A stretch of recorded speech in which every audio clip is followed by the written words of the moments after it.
Hi everybody, it's Michelle here. I hope you're having a really good day. I wanted to hop on and address something that one of our group members asked. And this comes from Satina. I hope I'm saying your name right. She asks, Michelle, how do we know when to listen to that inner voice, which is really a guide? So I think there's a few different ways I can go with this question. I think one way you might be asking it is, how do you know when to listen to the inner voice or when it's a guide? So I'll start with that first.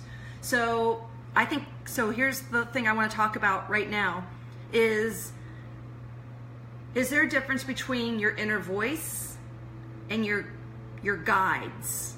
Is there a difference between your own internal guidance system and guides like loved ones and spirits who are guiding you? Angels, your guardian angels. There's other things I can't think of. There's animal spirit guides. There's so many things. And the question is, I've been doing this a long time. I had a time in my life where I was very specific. I knew the difference between my internal guidance, and then I had a system where I knew my guides. I had spirit guides. I still have them on this side. And you can call them outside of you, outside of your own system, but they are coming through your perception. So they are a part of you. So whether you want to call that your internal guidance, your higher self, God, angels, it doesn't matter. But you can just let it go and trust that any guidance you're getting is yours and for your highest good. You can also create systems and structures in your mind that says, this is my intuition, this is my internal guidance, this is my inner voice. And then you can also have, with that plus, you can have your guides. And I had it that way. I guess I still have it that way. When I close my eyes, I do have visions of beings that stand on this side. And I've had them there for a long time. But if I just get a thought that comes to me, or if I get something inspired to say something maybe to you, I don't usually make the distinction if that's my own inner voice wanting to be expressed, or if a guide is coming through and giving me that information. Sometimes it's obvious and sometimes it's not so obvious to me. So I probably was all over the place. It's okay to not know where the source is coming from, but if that scares you because you believe negativity can come through it, I just don't have that belief anymore. You can clear that within you. Maybe we have to clear the doubts and the fears you have about opening up your intuition. If you still have some fears and doubts, then you might want more of a structure. You might want to say, show me my guide. What does my guide look like? And then start a relationship with your guide. Does that make sense? I hope that makes sense. Hi everybody. I want to make sure I'm answering your questions if I can answer them. Okay, and then let's talk about the other. Hopefully I answered that. And then another part of Satina's question that I think she might be asking is, how do we know when to listen to that inner voice? So let's just talk about the inner voice, whether it's guidance or your own inner voice. Let's talk about that. How do you know when to listen to it? This is tough, and it probably varies from case to case and person to person. But here's what I know. When we all get it. We get this inner knowing. This inner voice that tells us to be careful about someone or something, or to move in this direction. There's a lot of other things the inner voice tells us to do.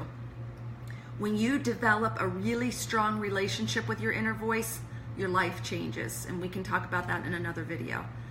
But my inner voice and the people I work with, it seems to come like as a whisper.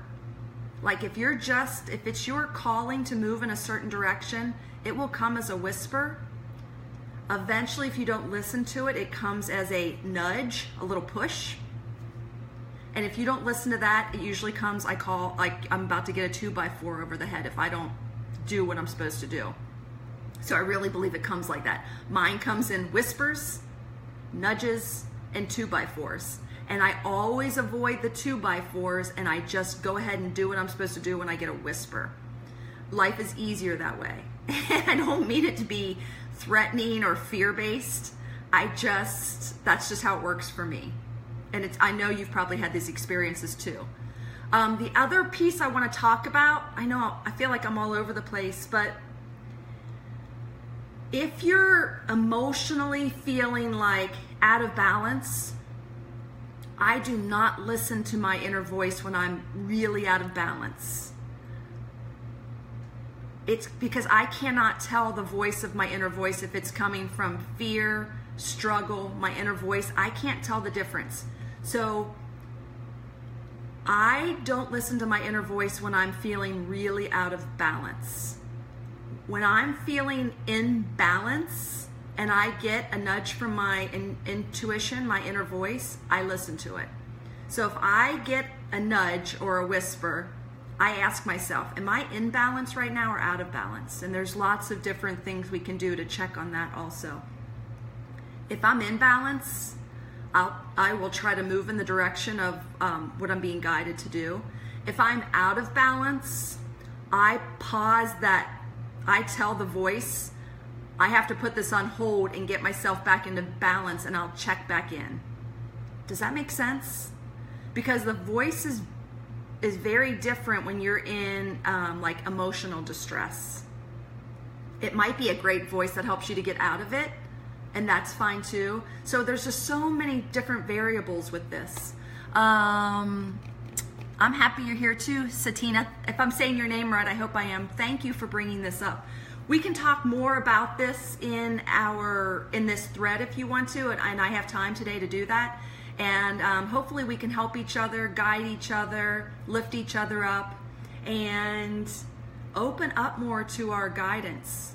In another video this week, I know I want to talk about the fears of opening up. I've seen that thread a lot too, and I want to address any fears that we have of developing our intuition and our psychic abilities, because these are the gifts of empaths and sensitives.